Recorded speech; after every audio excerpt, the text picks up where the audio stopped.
Welcome to our IELTS preparation course. And it's just about time for the 8th lesson now. Before we learn something new, try to remember some of the useful tips that you were offered during the previous lesson. What are they? Can you write them down on a sheet of paper and explain them to yourself how you can actually benefit from them? Now let's go further. In today's listening, we're going to talk about contrasting ideas. Now let's do some of the exercises. Before you do that, have in mind the following. Use signposting words and headings. A shift in topic often indicates that you should move on to the next question. Use signposting words as well as headings in the notes to help guide you through the topics and the questions. Be ready to hear synonyms. Remember, you may hear synonyms of the words written on the question paper. Be ready for a comparing or contrasting sort of talk. Sometimes the focus of a talk will be comparing or contrasting several different things. The information may be organized as a table that you need to complete. Pay attention to the information in a table.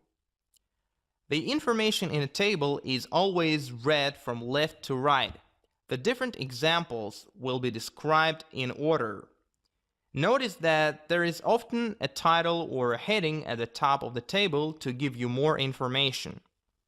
Use notes to follow a talk.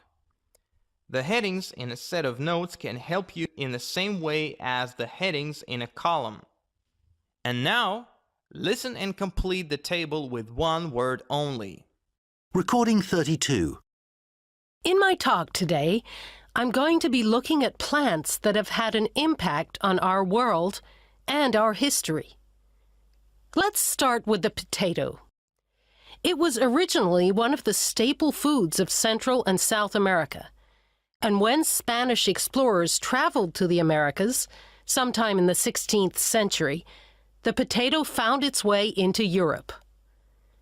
This had several important consequences. In particular, it almost totally altered people's diet in many European countries. The potato is also believed to have been responsible for the start of a new trend, that of migrating to America. So you could say that the humble potato actually allowed many people to change their lives. However, there were also problems associated with this crop. Largely in Ireland, where the poor were very much reliant on the success of the crops. Sadly, a disease in the crop spread rapidly across the country and led to widespread potato crop failures in the mid-1800s. This meant that millions suffered from starvation as a result. Let's move on to look at another plant from the same part of the world, the tobacco plant.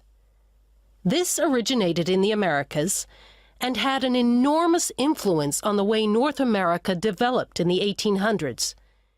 It's famed for being the original cash crop there and for funding a great deal of the development that occurred during this time. On the downside, the success of this crop resulted in a greater demand for slaves to work the crops, and this eventually led to war breaking out between the northern states and those in the south. Now, the next plant I'd like to mention is one known and used all around the world: tea.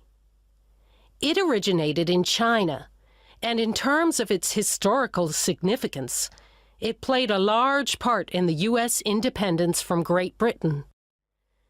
This came about because the British government declared that the colonies had to pay a tax on the produce brought into America. It was because of the protest against these taxes that the American Revolution came about. The final plant I'll look at today is the white mulberry. Again, it originated in China and had an enormous influence on development in this part of the world, in particular in establishing. In today's reading, we're going to talk about opinions and attitudes.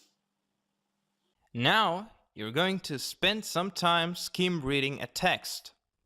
Before you do that, have in mind the following. Be aware of the writer's overall tone when dealing with argumentative texts. Probably the most difficult and complex texts are in reading section 3. These passages may feature arguments for or against a specific idea or theory, or they may present a discussion of different arguments. In texts like this, it is important to be aware of the writer's overall tone. A writer's choice of words often indicates their attitude towards a topic. Be ready to identify the writer's views or claims. In yes, no, not given tasks, you will be asked whether the statements in the questions match the views or claims of the writer. A view is a personal opinion. A claim is a statement made by the writer and presented as a fact. Be ready to work with two different types of summary completion tasks. There are two different types of summary completion tasks. One with a box of possible answers and one without a box, where you need to choose words from the passage to complete the summary. With a box of possible answers, the options may be actual words from the passage or synonyms of words in the passage. Do the following to complete your work with a summary successfully. Carefully read and understand the summary. Decide what type of word is needed to complete each gap in the summary. Locate and carefully read the relevant part of the passage. Choose the word or phrase that accurately fills each gap. Use the title of the summary. Use the title of the summary to help you find the part of the passage you need to read in detail to find your answer. Consider some details. For any questions where you need to write words from the passage, a hyphenated word counts as one word. For example, word like long term. And now, spend just 2 minutes skim reading the following passage to get the main ideas. Then, read it again and underline any adjectives that you think might indicate a personal opinion or attitude.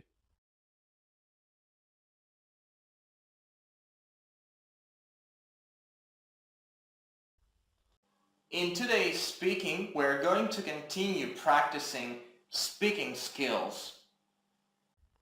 So, before you start speaking, study the following tips that can help you show good speaking skills. Broaden your horizons.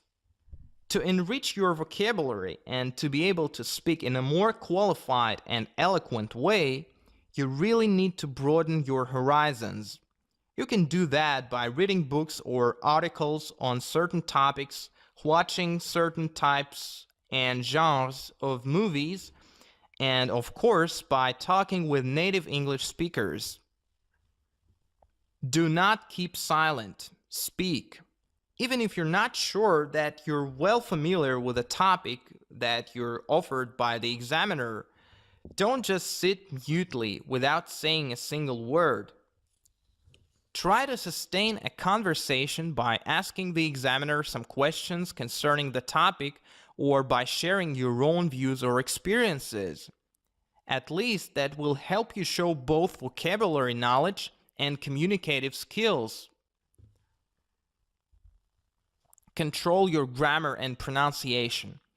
It's really important to consider that having a certain skill examined, like having your speaking or having your listening examined, does not mean It's this particular skill only that you actually need to show at the given moment.